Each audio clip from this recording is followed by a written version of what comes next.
सोचिए इस मीडिया की जादूगरी और इसका जातिवादी मनुवादी चेहरा और सत्ता के पीछे रेंगने की आदत। एमपी के सीहोर में एक पति पत्नी जिनका नाम मनोज परमार और नेहा परमार था। हो सकता है वो एससी समाज से हो, क्योंकि गुजरात में परमार जो है वो एससी समाज के लोग लिखते हैं, लेकिन मैं कंफर्म नहीं हूं, क्योंकि इस देश में टाइटल से बहुत ज़्यादा आप पता नहीं कर सकते हैं। जगह जगह लोग जगह जगह लिखते हैं, लेकिन परमार जो गुजरात में परमार जो हैं वो एससी समाज से आते हैं। मुझे नहीं पता मनोज परमार और नेहा परमार किस कम्युनिटी से हैं, लेकिन सोचिए अब ये दोनों इस दुनिया में नहीं रहे। इन्होंने भी एक सुसाइड नोट छोड़ा है, ठीक वैसे ही जैसे बेंगलोर वाले इंजीनियर साहब ने एक सुसाइड नोट छोड़ा था। उसके बाद इस देश के सारे पुरुष महिलाओं के खिलाफ खड़े हो गए। वो एक महिला का आरोप था, वो महिला, उसके बाद उस कानून पर सवाल उठाने लगे, लेकिन किसी ने सिस्टम पर सवाल नहीं उठाया। उस महिला जज पर सवाल नहीं उठाया, जिस पर भी 5 लाख रुपए घूस लेने के आरोप लगाए गए थे।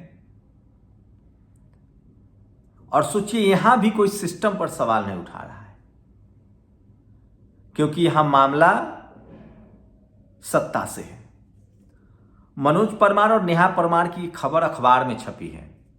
उन्होंने सुसाइड नोट में लिखा है कि राहुल गांधी की भारत यात्रा के दौरान उनके बच्चों ने गुल्लक दिया था। वो कांग्रेस के समर्थक थे और इसके बाद उन पर ईडी का केस कर दिया गया और उनको इतना परेशान किया गया, यहां तक कि एक आरोपी बनाया गया उनको। और एक अधिकारी पर उन्होंने कहा है कि उस अधिकारी ने उनके कंधे पर पैर रखा और कहा कि राहुल गांधी प्रधानमंत्री भी बन जाए, इतनी धारा लगाऊंगा कि राहुल गांधी भी नहीं बचा पाएगा। और वो इस दुनिया से चले गए। मैं इस देश के तमाम लोगों से अपील करता हूं कि आप लोग किसी भी कीमत पर गिव अप न करें, ताकत बनाए रखें। देर है तो अंधेर है, अंधेर है तो सवेरा भी है। यह सच है कि इस देश में सरकारी ताकतों ने इसी तरह से खासकर उन आवाजों को दबाया है जो उनके साथ नहीं खड़ा था। और कौन आवाज? इस देश में कांग्रेस ने 60 साल तक राज किया। ये सब वो कारनामे हैं जो कांग्रेस ने बीजेपी को सिखाया है और अब बीजेपी उसको अप्लाई कर रही है। लेकिन मैं फिर कह रहा हूं, इस देश के तमाम नेता जो एससी एसटी ओबीसी कम्युनिटी से आते हैं, किसान कम्युनिटी से आते हैं, क्या मायावती जी मुख्यमंत्री रहीं, उन्होंने ऐसा किया? उनकी सरकार में किसी के साथ ऐसा हुआ? क्या अखिलेश यादव मुख्यमंत्री हैं, उनकी सरकार में ऐसा हुआ? क्या जन नायक भारत रत्न कर्पूरी ठाकुर मुख्यमंत्री रहे, उनके साथ गाली गलौज होती थी, उन्होंने कभी ऐसा किया? यह सब मनुवादी और जातिवादी तरीका है जो मनोज परमार और नेहा परमार के साथ हुआ है। और मैं बार बार कह रहा हूं कि हो सकता है मनोज परमार और नेहा परमार एक जनरल कैटेगरी के हों, या हो सकता है कि वो एआई वाला जनरल कैटेगरी के वो हैं, सिंघानिया का जो मामला है। लेकिन इस देश में जब कोई जनरल कैटेगरी का मामला होता है तो वो फिर भी मीडिया में आता है। लेकिन सोचिए इस देश के 90% आबादी के साथ रोज ये होता है।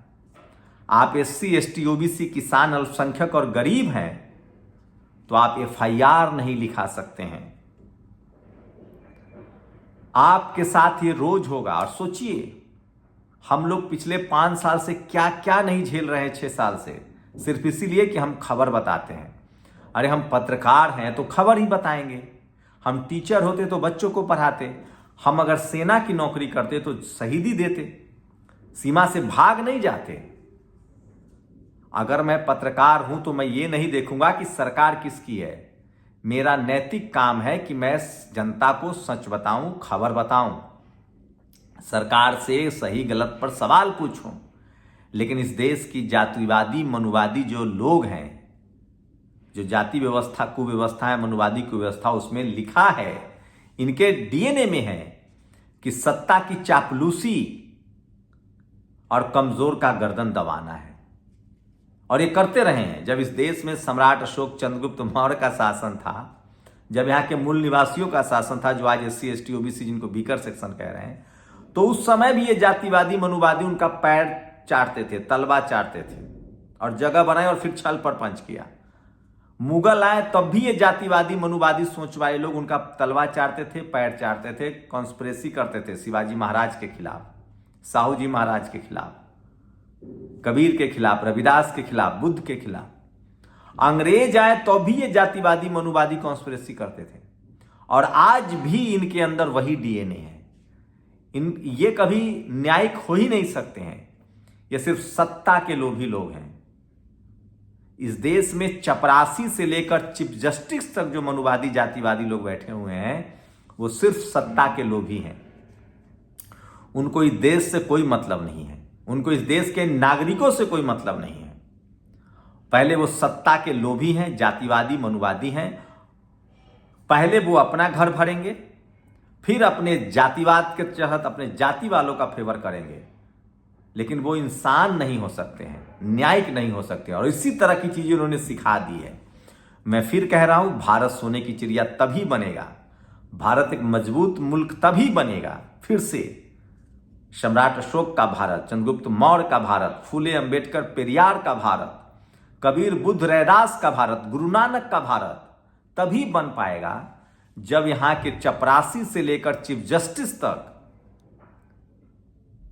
न्यायिक पसंद लोग होंगे, जिनके डीएनए में न्याय होगा, जो इंसान को इंसान समझेंगे, जो जाति के नाम पर, लिंग के आधार पर, अमीर गरीब के आधार पर भेदभाव नहीं करेंगे। तब तक ये देश फिर से सम्राट अशोक का देश नहीं बन सकता है। भारत का दुनिया में नाम नहीं हो सकता। लोकतंत्र खतरे में पड़ा हुआ है। उसकी वजह इस देश में जो चपरासी से लेकर चीफ जस्टिस तक लोग बैठे हुए हैं ना, उनके दिमाग में जातिवाद मनुवाद और इस तरह भरा हुआ है कि वो लोगों को उसके पहले अमीरी गरीबी से नापते थे, वही नहीं, पहले वो जाति से नापते हैं। और इसीलिए इस देश का डेमोक्रेसी कमजोर हो रहा है और संविधान लागू नहीं हो रहा। तो बाबा साहब का शुक्रगुजार कहिए जो आज संसद में बहस हो रही है। अगर संविधान न होता तो सोचिए जातिवादी मनुवादी सोच के लोग जब ताकत में होते होंगे तो क्या क्या नहीं करते होंगे। और आज वही इनकम टैक्स ईडी कर रहा है। पिछले 60 साल से जब कांग्रेस में जातिवादी मनुवादी सोच के लोग थे तो सिर्फ दलित, पिछड़े, आदिवासी, किसान, अल्पसंख्यक, यहाँ के मूल निवासियों को परेशान किया जाता था। और बीजेपी की सरकार में जो जातिवादी मनुवादी सिस्टम में जो लोग बैठे हैं वो अब सबको परेशान कर रहे हैं। लेकिन अभी भी उसके निशाने पर दलित, पिछड़े, किसान, आदिवासी, अल्पसंख्यक ज्यादा हैं। मैं इसीलिए कह रहा हूं, इस देश में जब तक जातिवाद मनुवाद के खिलाफ लड़ाई नहीं होगी, और लड़ाई कोई बैलेट की लड़ाई है, वोट की लड़ाई है, जब तक इस देश में संविधान लागू नहीं होगा, जाति जनगणना नहीं होगी, जब तक हर कम्युनिटी के लोग सिस्टम में नहीं होंगे, चपरासी से लेकर चीफ जस्टिस तक, तब तक आपके पास इसी तरह के फैसले आते रहेंगे। सोचिए, ईडी के अधिकारी पर आरोप है ये।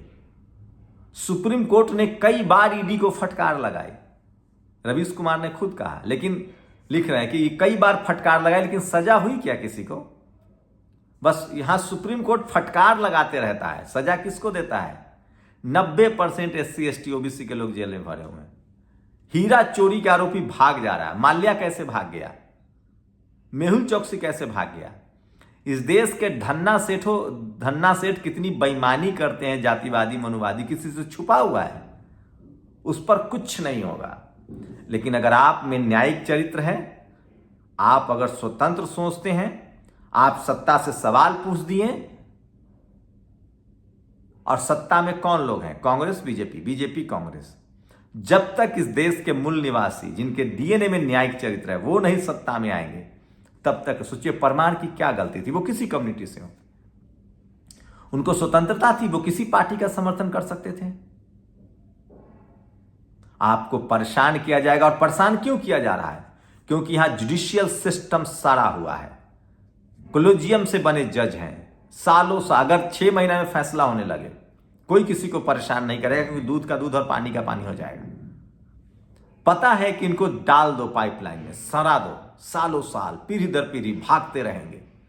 लेकिन मैं फिर कह रहा हूं, कभी भी गिव अप मत कीजिए। बाबा साहब का संविधान है, उस पर भरोसा कीजिए, देर सवेर आपको न्याय मिलेगा।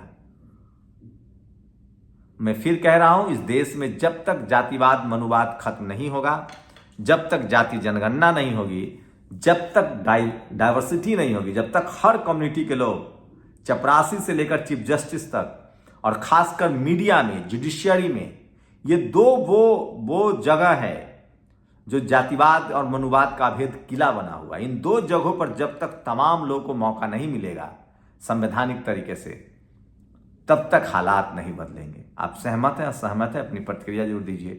शुक्रिया। नेशनल दस्तक की आपसे गुजारिश है कि अगर इसको बचाना चाहते हैं तो नेशनल दस्तक को सब्सक्राइब करने के लिए रेड कलर के सब्सक्राइब बटन को दबाएं, फिर बेल आइकन की घंटी दबाएं। नेशनल दस्तक को बचाने के लिए बहुत जरूरी है कि हर खबर को शेयर करें, लाइक करें, कमेंट जरूर करें।